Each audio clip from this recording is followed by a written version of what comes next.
Hello folks, it is that time. It is time for the review of the Lust Hookah Halo XL. Thanks once again, guys. This has been a really great hookah to play with, a really great hookah to try out, and I like it. I have my complaints, but we'll get to those a little later. Firstly, the things I really like.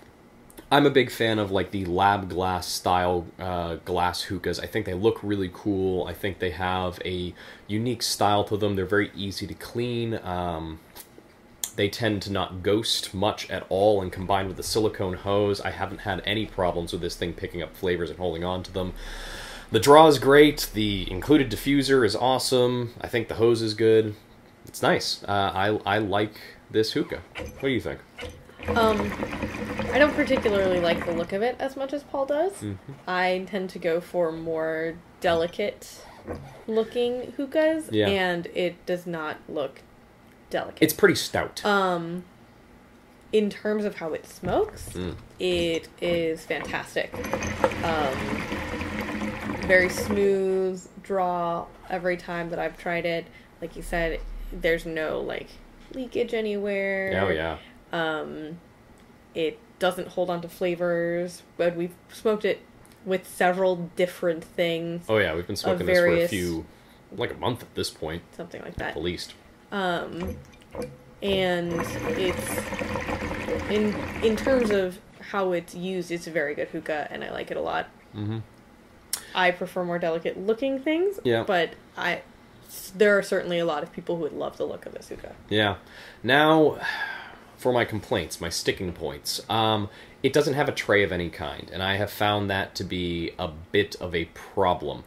If you're someone like me who really likes to use wind covers, you don't really have any place to put a normal-sized wind cover. I have my kind of Tangiers-sized XL wind cover that goes nicely over the top and sits right here on this lip. So that has afforded me the ability to use a wind cover and adjust my heat a little bit more, which is fine. But the lack of a tray means that it tends to be a little messier. It tends to drop ash a bit off the sides while adjusting coals. And also, I really like that assurance that when I'm adjusting coals or when things are moving around, I'm not going to drop a coal and it's going to fall on the ground. Instead, it would fall into a tray. Without a tray, sadly, that doesn't happen. Yeah. The bowl had me kind of confused for a while. I was having trouble getting it to smoke properly with foil because the height of the spire in the center was sucking the foil down onto it and plugging it up, as we used to have problems with the old Tangiers bowls. But I actually am using a kind of screen that I'm going to review at a later date that is treating me really, really well. So I actually think that this is a hookah that does benefit from the use of a steel screen, which I don't ever say, but that's what I've been using with this for the better part of this month, and it has treated me nicely. The size of the bowl, the width of it, means that I need a little bit more heat. I would usually use like 2 pieces of charcoal, but I've been using 3 with this one, so it's not as heat efficient, but the smoking qualities once used with a screen are really good. It's got a great draw, it's easy to clean, it's single-walled, so there's no space up in the sides, it's hard to clean out, it's just a chunk of glass. I think that's really it for my complaints, is the difficulty with heat management, which is fine once I worked with the screen, and the lack of tray. Other than that, I think that this is a really great hookah that I am enjoying smoking, and I'm going to continue smoking for quite a while. Yeah, we've really enjoyed it. Yeah.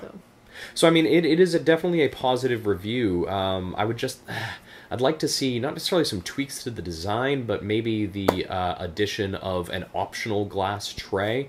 I might stick a tray on there myself, but I don't want to stick one of my metal trays on here. It's going to ruin the beautiful glass aesthetic. I do know that there are, I think it's not Lulava, oh, I forget the name of the brand right now. That's kind of killing me.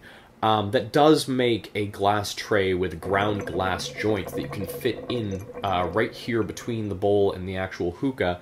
But I'd really love to see that become a standard feature on this hookah, as without the tray, I have a couple issues with it. But that's it. Overall positive. Just keep those things in mind. If you're one who drops coals, be careful. Or get a tray. Or get a tray, yeah. Spend the extra money and get the tray. I mean, it is an expensive hookah, so, I mean, I don't like to say go spend more money. But, I mean, if you're buying a glass hookah, it's kind of a, like, creme de la creme, pinnacle of your collection kind of thing. They tend to be pretty expensive.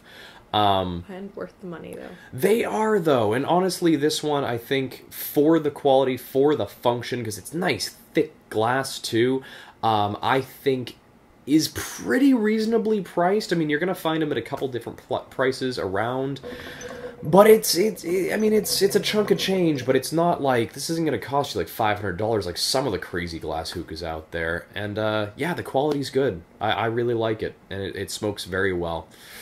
So that's it. This is Paul and Kari reviewing the Halo XL by Lust Hookahs, as donated to us by SmokeKing.com. Thanks once again to them for allowing us the opportunity to try this hookah, and thank you guys for joining us and trusting us on our opinions with such things. We'll see you guys next time. Make sure to go down below, like and subscribe, give us that thumbs up, and happy smoking.